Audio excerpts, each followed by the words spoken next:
के प्रोडक्ट्स का इस्तेमाल दुनिया की आधी आबादी लगभग हर दिन करती हो।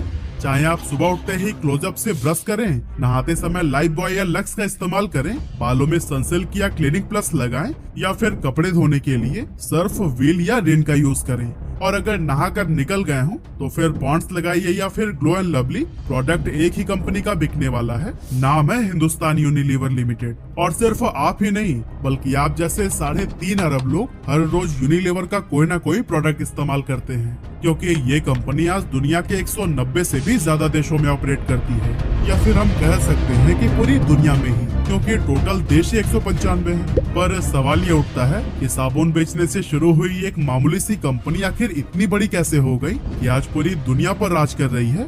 नाम से स्वदेशी लगने वाली यह कंपनी क्या वाकई में इंडियन है, या फिर इसकी सच्चाई कुछ और ही है? और सबसे जरूरी बात, इस मुकाम तक पहुंचने के लिए HUL को क्या क्या स्ट्रगल्स और लीगल बैटल्स फेस करने पड़े हैं, सब कुछ हम बहुत डिटेल में जानने वाले हैं आज की इस वीडियो में।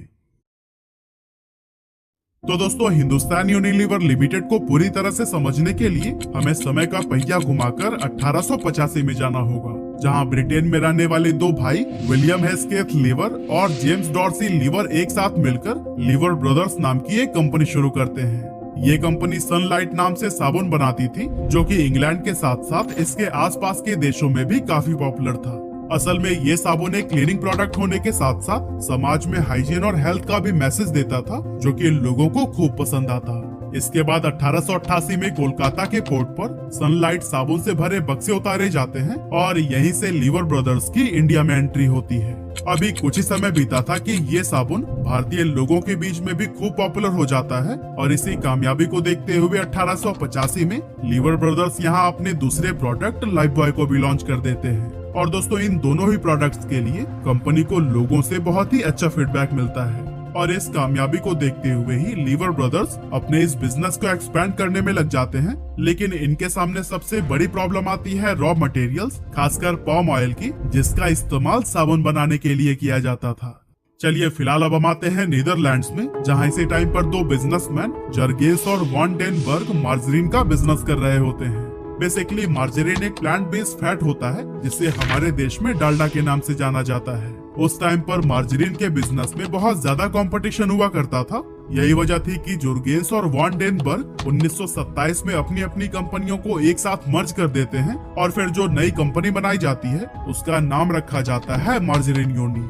और फिर इसके 2 साल बाद सितंबर 1929 में लीवर ब्रदर्स और मार्जरीन यूनि एक दूसरे के साथ हाथ मिलाकर यूनिलीवर लिमिटेड की शुरुआत कर देते हैं। अब आप सोच रहे होंगे कि साबुन बनाने वाली कंपनी और मार्जरीन बनाने वाली कंपनी का आपस में कनेक्शन क्या हो सकता है। असल में दोस्तों, भले ही ये कंपनीज अलग अलग इंडस्ट्रीज से थी, लेकिन इन दोनों के बीच में एक चीज कॉमन थी, पाम ऑयल। साबुन बनाने के लिए भी पाम ऑयल की जरूरत होती थी और मार्जरीन के लिए भी, लेकिन उस टाइम पर पाम ऑयल की भारी किल्लत थी और इसे एक बड़े लेवल पर कलेक्ट करना बहुत ज्यादा मुश्किल काम हुआ करता था। ऐसे में इन दोनों कंपनियों ने अपने प्रॉफिट्स और रिसोर्सेज को मिलाकर पाम ऑयल प्लांटेशन का फैसला लिया, और फिर इस कदम के साथ ही यूनिलीवर लिमिटेड का ग्लोबल एक्सपेंशन काफी तेज हो गया। कुछ ही सालों के अंदर ये कई नई नई कंट्रीज में एंटर कर चुके थे, और इंडिया में तो वो अपना प्रोडक्ट एक्सपोर्ट कर ही रहे थे। मतलब कि इस टाइम पर एक तरफ भारत में अंग्रेजों से आजादी के लिए संघर्ष चल रहा था, लेकिन दूसरी तरफ ब्रिटिश कंपनियां यहाँ अपने बिजनेसेस को मजबूत करने में लगी हुई थी। और फिर इसी टाइम पीरियड के ही आसपास यानी 1931 में यूनिलीवर भारत के अंदर अपनी पहली कंपनी स्टैब्लिश करता है, जिसका नाम हिंदुस्तान वनस्पति मैन्युफैक्चरिंग कंपनी रखा जाता है। ये कंपनी डालडा नाम से वनस्पति घी बनाती थी, जो कि असली देसी घी का सस्ता अल्टरनेटिव था। अब डालडा इंडिया में कितना सक्सेसफुल हुआ था, शायद यह एक्सप्लेन करने की मुझे जरूरत नहीं होगी, क्योंकि मैंने इस टॉपिक के ऊपर अलग से एक डिटेल वीडियो बनाई हुई है, जिसका लिंक आपको डिस्क्रिप्शन में मिल जाएगा। हालांकि डालडा को इंडिया में जो सक्सेस मिली थी, वहां तक पहुंचना यूनिलीवर के लिए आसान बिल्कुल भी नहीं था, क्योंकि इस दौरान इंडिया में स्वदेशी मूवमेंट अपने चरम पर था, जिसके तहत महात्मा गांधी और उनके सपोर्टर्स ने ब्रिटिश प्रोडक्ट्स का बाइकआउट करना शुरू कर दिया था। स्वदेशी मूवमेंट की वजह से साबुन, एडिबल ऑयल और इन जैसे बहुत से प्रोडक्ट्स भारत के अंदर ही बनाए जाने लगे, जिससे कि थोड़े लो क्वालिटी के होने के बावजूद भारतीय लोग इन्हें ही यूज करते थे। और दोस्तों, इस आंदोलन की वजह से यूनिलीवर के सेल्स में भी भारी गिरावट आ गई थी, और फिर यही सब देखते हुए यूनिलीवर ने लोकल मैन्युफैक्चरिंग की तरफ कदम बढ़ाया। मई 1934 में उन्होंने मुंबई के अंदर अपनी पहली सोप फैक्ट्री खोली ताकि इंडिया में मैन्युफैक्चरिंग और एम्प्लॉयमेंट अपॉर्चुनिटीज देकर बॉयकॉट के इन्फ्लुएंस को कम किया जा सके। इसके अलावा इंडिया में लोकल मैन्युफैक्चरिंग शुरू करने का एक रीजन यह भी था कि ब्रिटेन से इंपोर्ट करने की वजह से इनके साबुन की कीमत काफी बढ़ जाती थी और इस इंपोर्टेड प्रोडक्ट को इंडिया के ज्यादातर लोग अफोर्ड नहीं कर पाते थे। इसीलिए यूनिलीवर ने इस स्ट्रैटेजी की मदद से देसी पहचान बनाने की कोशिश की, साथ ही कम कीमत में प्रोडक्ट उपलब्ध कराकर इसने एक लार्ज कस्टमर बेस को टारगेट किया, जो कि कंपनी के लिए काफी प्रॉफिटेबल साबित हुआ। इसके बाद 1935 में उन्होंने इंडिया के अंदर अपनी तीसरी कंपनी यूनाइटेड ट्रेडर्स लिमिटेड की शुरुआत की, जो कि कपड़े, मेटल और केमिकल्स का इंपोर्ट एक्सपोर्ट करती थी। इसके बाद आया 1956, जब हिंदुस्तान वनस्पति manufacturing company, liver brothers India और यूनाइटेड ट्रेडर्स लिमिटेड, इन तीनों को ही मर्ज करके हिंदुस्तान लीवर लिमिटेड का गठन किया गया। हालांकि जून 2007 में ये नाम बदलकर हिंदुस्तान यूनिलीवर लिमिटेड यानी कि HUL कर दिया गया था। लेकिन इस मर्जर की कहानी उतनी सिंपल नहीं है जितनी नजर आ रही है, क्योंकि देश को 1947 में आजादी मिल चुकी थी और उस समय भारत में फॉरेन कंपनीज के खिलाफ कड़ा रुख अपनाया जा रहा था। विदेशी ओनरशिप पर नए नियम और कानून लगाए जा रहे थे, जिसके चलते बाहरी कंपनियों को अपने ऑपरेशंस में कई सारे बदलाव करने पड़े। इसी से ही परेशान होकर यूनिलीवर ने इन तीनों कंपनीज को आपस में मिला दिया और हिंदुस्तान यूनिलीवर लिमिटेड में इंडियंस को 10% इक्विटी दे दी गई, ताकि कंपनी के ऊपर लगा विदेशी ओनरशिप का धब्बा हटाया जा सके। साथ ही इन्होंने पहली बार प्रकाश टंडन नाम के एक ऐसे आदमी को कंपनी का डायरेक्टर बनाया जो कि इंडिया से थे। इतना ही नहीं, 1955 तक कंपनी में इतने सारे भारतीयों को हायर किया जा चुका था कि इसके 65% बनाने की कोशिश की। और दोस्तों, इन्हीं सभी स्ट्रैटेजीज के चलते ही आज भी बहुत सारे ऐसे लोग हैं जो कि हिंदुस्तान यूनिलीवर लिमिटेड को एक इंडियन ब्रांड समझते हैं, जबकि आज भी यह यूनिलीवर PLC नाम की एक ब्रिटिश कंपनी की सब्सिडियरी है। खैर, वापस कहानी पर आए तो इन सभी स्ट्रैटेजीज की वजह से भारत HUL के लिए एक बहुत ही प्रॉफिटेबल मार्केट साबित हो रहा था, क्योंकि यहाँ कॉम्पिटिशन्स बहुत कम थी और पॉसिबिलिटीज बहुत ही ज्यादा। इसीलिए कंपनी अब FMCG सेक्टर को टेक ओवर करने में लग गई। 1959 में इन्होंने सर्फ नाम से अपना वॉशिंग पाउडर बनाया, तो वहीं 1964 में अन्य घी और सनसिल्क शैम्पू को लॉन्च किया और फिर 1966 तक ये बेबी फूड सेगमेंट में भी एंटर कर चुके थे। हर साल नए प्रोडक्ट्स को लॉन्च करना, कंपनीज को एक्वायर करना और नए नए सेक्टर्स को एक्सप्लोर करना मानो इनका मिशन बन गया था। सब कुछ उम्मीद से ज्यादा अच्छा चल रहा था, लेकिन इसके अगले ही साल कुछ ऐसा हुआ कि कंपनी बंद होने के कगार पर पहुंच गई। एक्चुअली 1973 में सरकार ने साबुन और वनस्पति जैसे कई सारे प्रोडक्ट्स पर प्राइस कंट्रोल लगा दिए ताकि इन्फ्लेशन को कम किया जा सके। इस दौर में चाहे भारतीय हो या विदेशी, हर तरह की कंपनियों के लिए बिजनेस करना बहुत मुश्किल हो गया था, क्योंकि सरकार ने प्राइस को इतना कम कर दिया था कि ज्यादातर कंपनियां भारी लॉस में जाने लगी थी। इन लॉसेस को कवर करने के लिए उस टाइम कंपनी के चेयरमैन टी थॉमस ने एक सस्ता साबुन मार्केट में उतारा जिसका नाम था जनता। लेकिन ऐसा करने से भी नुकसान को कोई खास रिकवर नहीं किया जा सका।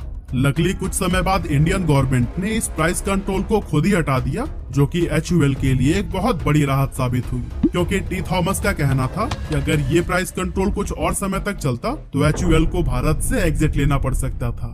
खैर, इस प्रॉब्लम से तो वो निकल गए, लेकिन इसके बाद कुछ ऐसा हुआ जिसने कंपनी को और भी बड़ी प्रॉब्लम में डाल दिया। असल में 70s के दौरान सरकार ने एक पॉलिसी बनाई थी कि मल्टीनेशनल कंपनीज को अपना मेजोरिटी स्टेक यानी कि 51% से ज्यादा ओनरशिप भारतीयों के लिए छोड़नी होगी। यही वो पॉलिसी थी जिसकी वजह से कई बड़ी कंपनियां जैसे कोका कोला और शेल ने भारत से अपना बिजनेस हटा लिया था। लेकिन हिंदुस्तान यूनिलीवर अपने इस बसे बसाए साम्राज्य को छोड़कर नहीं जाना चाहता था। इसीलिए उन्होंने किसी तरह से सरकार को कन्विंस कर लिया कि उनकी 51% की ओनरशिप उन्हीं के पास ही रहने दे। लेकिन सवाल तो ये है ना कि आखिर ये चमत्कार हुआ कैसे। असल में सरकार ने यूनिलीवर के सामने यह शर्त रखी थी कि अगर आप 51% की हिस्सेदारी खुद रखना चाहते हैं तो आपको अपने बिजनेस के टर्नओवर का 60% ऐसे काम पर खर्च करना होगा जिसमें भारत देश को फायदा हो। साथ ही आप जो भी सामान बनाएंगे उसका 10% विदेशों में भी बेचेंगे, जिससे कि इंडिया दुनिया के दूसरे देशों में भी नाम कमा पाए। और दोस्तों, HUL की वजह से इकोनॉमी को बेहतर होता हुआ देख डील फाइनल की गई और मेजोरिटी शेयर उन्हीं के पास ही रहने दी गई। इसके बाद 1972 से 1986 के बीच यूनिलीवर ने लिप्टन, ब्रुक बॉन्ड और पॉन्ड्स जैसी कंपनीज को एक्वायर करके अपने ग्रुप में शामिल कर लिया था। अब एक तरफ तो HUL लगातार अपने व्यापार को डाइवर्सिफाई करते हुए नए नए सेगमेंट्स में अपनी पहचान बना रहा था, लेकिन दूसरी तरफ वह एक बहुत बड़े चैलेंज का भी सामना कर रहा था, जिसे कि हम डिटर्जेंट वॉर के नाम से जानते हैं। बेसिकली 1980s और 90s का टाइम HUL के लिए एक बड़ा टर्निंग पॉइंट था, क्योंकि इसी समय प्रॉक्टर एंड गैम्बल यानी कि P&G नाम की एक मल्टीनेशनल कंपनी ने इंडियन मार्केट में एंट्री ली थी और अपना डिटर्जेंट ब्रांड एरियल को इंट्रोड्यूस किया था। अब जैसा कि उम्मीद था कि इस प्रोडक्ट के लॉन्च होते ही दोनों कंपनियों के बीच में एक तीखा कंपटीशन शुरू हो गया। सर्फ और एरियल के मार्केटिंग कैंपेन्स भी बहुत एग्रेसिव थे और दोनों इसके जरिए अपने आप को अच्छा साबित करने में लगे हुए थे। लेकिन इसी जंग में उलझकर उन्होंने यह ध्यान नहीं दिया कि इंडिया के एक local brand Nirma washing powder ने मेजोरिटी ऑफ इंडियंस को अपनी तरफ अट्रैक्ट कर लिया था। निरमा को चुनौती देने के लिए 1985 में HUL ने व्हील नाम का एक डिटर्जेंट लॉन्च किया, जिसका प्राइस बहुत ही कम रखा गया था। इसके साथ ही HUL ने एग्रेसिव मार्केटिंग कैंपेन्स भी चलाए, जिसमें रूरल और अर्बन एरियाज दोनों को टारगेट किया गया। इन्होंने व्हील को स्किन फ्रेंडली डिटर्जेंट के रूप में प्रमोट किया, जो कि उस टाइम पर इंडिया में एक नया और अट्रैक्टिव कॉन्सेप्ट था। इस कैंपेन का नतीजा ये हुआ कि HUL ने व्हील से काफी अच्छा खासा प्रॉफिट कमाया और फिर मार्केट में अपनी जगह मजबूत कर ली। और दोस्तों, इसी तरह के अप्स एंड डाउन्स के साथ कंपनी अपनी पोजीशन बनाने में लगी ही हुई थी। तभी 1991 में भारत के अंदर इकोनॉमिक लिबरलाइजेशन लेकर आया गया। इसके साथ ही HUL के लिए भारत में हजारों अपॉर्चुनिटीज के रास्ते खुल गए, क्योंकि उस समय सरकार ने उन सभी नियम कानून को खत्म कर दिया था जो कि विदेशी कंपनियों के लिए भारत में बिजनेस करना मुश्किल बना रहे थे। इसका फायदा उठाने के लिए हिंदुस्तान यूनिलीवर ने नए नए बिजनेस एरियाज में अपना एक्सपेंशन और भी तेज कर दिया। एग्जाम्पल के लिए 1993 में इसने टाटा ऑयल मिल्स कंपनी को अपने साथ में मर्ज कर लिया, जो कि अपने पॉपुलर सोप ब्रांड हमाम के लिए जाना जाता था। यह मर्जर भारत की कॉर्पोरेट हिस्ट्री का एक बहुत बड़ा इवेंट था, क्योंकि टाटा ग्रुप उस समय भी भारत के सबसे बड़े और रिस्पेक्टेड बिजनेस हाउसेज में से एक था। हालांकि ये मर्जर HUL के लिए फाइनेंशियली रिस्की डिसीजन था, क्योंकि टाटा ऑयल मिल्स का बिजनेस उस समय घाटे में चल रहा था। इसके अलावा इस मर्जर के दौरान एम्प्लॉयज और शेयर होल्डर्स के बीच काफी प्रोटेस्ट और डिस्प्यूट्स भी हुए थे, क्योंकि मर्जर के चलते कई सारे लोगों को नौकरी से निकाल दिया गया था। अब दोस्तों, भले ही हिंदुस्तान यूनिलीवर के लिए टाटा ऑयल मिल्स के साथ में शुरुआती अनुभव उतना अच्छा नहीं रहा, लेकिन कुछ समय बाद यही टाटा ऑयल मिल्स HUL की बिजनेस एफिशिएंसी को बढ़ाने और FMCG सेक्टर में मजबूत पकड़ बनाने में मददगार साबित हुआ। इसके अलावा HUL ने यूबी ग्रुप की किसान कंपनी और कैडबरी इंडिया की डोलॉप्स आइसक्रीम को भी 1993 में ही एक्वायर किया था। इसके बाद आया साल 1996, जब हिंदुस्तान यूनिलीवर और टाटा ग्रुप की लक्मे ने एक साथ मिलकर एक 50-50 ज्वाइंट वेंचर बनाया, जिसे लक्मे यूनिलीवर लिमिटेड का नाम दिया गया। हालांकि यह ज्वाइंट वेंचर सिर्फ 2 सालों तक ही चला, जिसके बाद से 1998 में टाटा ने अपने 50% हिस्सेदारी भी HUL को ही सौंप दी, ताकि वो अपने कोर बिजनेसेस यानी कि स्टील और मोटर्स पर फोकस कर सके। 90s के दौरान HUL ने खूब तरक्की देखी और बहुत ही तेजी से अपनी मार्केट शेयर को इंक्रीज करते गए। लेकिन फिर 2001 में कुछ ऐसा हुआ कि कंपनी की रेप्यूटेशन काफी ज्यादा खराब होने लगी और HUL एक बहुत बड़े लीगल बैटल में फंस गया। एक्चुअली तमिलनाडु के एक हिल स्टेशन कोडाईकनाल में HUL की एक फैक्ट्री थी, जहां 1980s से ही मरकरी थर्मामीटर्स बनाने का काम होता था। ये थर्मामीटर्स ज्यादातर यूनाइटेड स्टेट्स और यूरोप में एक्सपोर्ट किए जाते थे। लेकिन समस्या तब शुरू हुई जब फैक्ट्री के अंदर थर्मामीटर्स टूटते थे या फिर प्रोडक्शन के दौरान बचा हुआ मरकरी जो निकलता था उसे आसपास के जंगलों में डंप कर दिया जाता था। इससे न सिर्फ मिट्टी और पानी बल्कि लोकल एनवायरनमेंट भी जहरीला हो गया। यहाँ तक कि मरकरी वेपर्स भी फैक्ट्री के आसपास के वातावरण में फैलने लगे और सीधे इंसानों और जानवरों के कांटेक्ट में आ गए। इसके चलते वहाँ की लोकल कम्युनिटीज अलग अलग बीमारियों की चपेट में आने लगी, लोगों को सांस लेने में दिक्कत होने लगी, साथ ही किडनी और लिवर से संबंधित प्रॉब्लम्स का भी उन्हें सामना करना पड़ा। यहाँ तक कि जो बच्चे नए नए पैदा हो रहे थे उन पर भी इस पोल्यूशन का असर दिखने लगा था। लेकिन सबसे ज्यादा नुकसान तो उन लोगों को हुआ जो कि इस फैक्ट्री में काम कर रहे थे। इन वर्कर्स को मरकरी पॉइजनिंग की वजह से न्यूरोलॉजिकल डैमेज हुए, जिससे उनकी मेमोरी, सोचने की क्षमता और शरीर का बैलेंस खराब हो गया। ये सारी समस्या जब और भी ज्यादा बढ़ने लगी तो फिर लोगों ने 2001 में HUL के खिलाफ प्रोटेस्ट करना शुरू कर दिया और फिर इस कंपनी पर इतना दबाव बनाया गया कि उन्हें अपनी फैक्ट्री बंद ही करनी पड़ गई। साथ ही 2003 में अपनी इमेज को सुधारने के लिए हिंदुस्तान यूनिलीवर ने कोडाईकनाल के 16 फॉरेस्ट से 290 टन मरकरी वेस्ट इकट्ठा किया और इसे रिसाइकलिंग के लिए अमेरिका भेज दिया। लेकिन कंपनी की प्रॉब्लम यहीं पर खत्म नहीं हुई। हिंदुस्तान यूनिलीवर इस मामले की वजह से लंबे समय तक लीगल बैटल में फंसा रहा। आखिरकार 2016 में कंपनी ने अफेक्टेड वर्कर्स की फैमिलीज को कंपनसेशन देने का फैसला किया, जिसके बाद से जाकर यह मामला थोड़ा शांत हो पाया। लेकिन ऐसा नहीं था कि इस बीच